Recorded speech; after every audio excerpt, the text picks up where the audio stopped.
Now let's turn our attention to adaptive frameworks. This paradigm is sometimes referred to as agile, also lean agile. According to PMI, more initiatives are meeting original goals in business intent and being completed within budget. There's a 20% decline in dollars wasted due to project failures. In general, project success rates are rising. Organizations today are wasting an average of $97 million for every $1 billion invested. That's a significant 20% decline from previous year's findings. Now, this is encouraging news and shows there's room for improvement. In terms of agile, organizations that are highly agile and responsive to market dynamics complete more of their initiatives successfully than their slower moving counterparts, 75% versus 56%. So with that said, why don't we start off with answering a question? What is agile? Well, at the heart of agile is a mindset, values, and principles that shape the culture. Again, it's that alternative to the heavy upfront, plan-driven systems development life cycles that traditionally can be slower to market and in responding to change. Agile is customer-centric, it's empathetic, and has a voice from the customer's perspective. It can adapt easily to changing requirements. It's collaborative and incorporates continuous improvements. While agile methods have been around for many years, these approaches became really common in the early 2000s. One of the key milestones was the creation of the Agile Manifesto in February 2001. Let's take a look at that manifesto. During a gathering in February 2001, a group of 17 practitioners got together to form an alliance and find common ground for how to best develop software. What emerged was this software development manifesto. The manifesto is really simple and eloquent, yet has deep philosophical meaning to those who embrace the approach. For example, individuals and interactions over process and tools. We really value our people and how we interact and how we collaborate over more process and tools. Working software over comprehensive documentation. We all see the value in working software. There's nothing better than looking at a product that actually works as opposed to just seeing it on a piece of paper. Customer collaboration over contract negotiation. Again, not that a contract negotiation isn't important and contracts aren't important, but collaborating with the customer, empathizing with them, understanding their point of view is really valuable. Of course, responding to change over following a plan. Requirements change. Customers may not know exactly what they want. We need mechanisms in place in order to capture those changing requirements.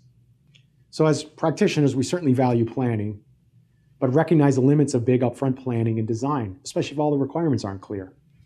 We also value the ability to manage risk, and we expect to deliver high-quality products and services. Now let's review the key principles behind the Agile Manifesto. Our first principle, our highest priority is to satisfy the customer through early and continuous delivery of valuable software. Again, we value working software, and what better way to send the customer working software than to have that in front of them and let them see it versus having a design on a piece of paper. Of course, we welcome changing requirements, even late in the development life cycle. We have mechanisms in place to deal with changing requirements, and we welcome that. So that's a little different than some of the more traditional processes that might be a little slower to change. These systems have part of their philosophy is just change will happen, and so why don't we manage that change? And this helps the customer be more competitive. So we're enabling the customer to have a little bit more competitive advantage by using these more flexible frameworks. Of course, we deliver working software frequently, from a couple of weeks to a couple of months. If you know from Agile or from iterative methods, we might go every 2 or 4 weeks to deliver working software, and that's really valuable, as opposed to months or years. And of course, business people and developers must work together. That collaboration is really powerful. And the business people a lot of times have the great view of the customer and empathize with the customer. Of course, the delivery teams, they have their best position to deliver the solutions. So why not partner the technology teams and the business teams together and have them collaborate in order to develop these solutions with the customer. And of course, you got to build projects and programs around motivated individuals. Commitment is very important. Give them the environment and the support they need and trust them to get the job done. Trust is absolutely critical. Empowerment is absolutely critical. The most efficient and effective method of conveying information to and within the development team is also face-to-face. We can't always do it because some teams are distributed. Nonetheless, co-location is very powerful, and face-to-face communication is way more important and powerful than an email or a chat session. Of course, osmotic communication is also something that you can pick up sometimes just by hearing a conversation that's going on, even if you're not directly involved in that conversation. So having people co-located, working together, is a great way for a team to learn and grow. Now, working software is a primary measure of progress. Again, looking at a piece of software when it's working, as opposed to seeing something on paper, we all know the differences there. Agile processes also promote sustainable development. The sponsors, the developers, and users should be able to maintain a constant pace. Yes, we do work in sprints, but it's really a marathon. We pace ourselves. Continuous attention to technical excellence and good design enhances our agility. So what do? We have to manage technical debt. Technical debt happens, there's a cost to it, and there's also risk associated with not dealing with it. So we deal with it. Of course, simplicity is also really important. That's the art of maximizing the amount of work sometimes that's not done.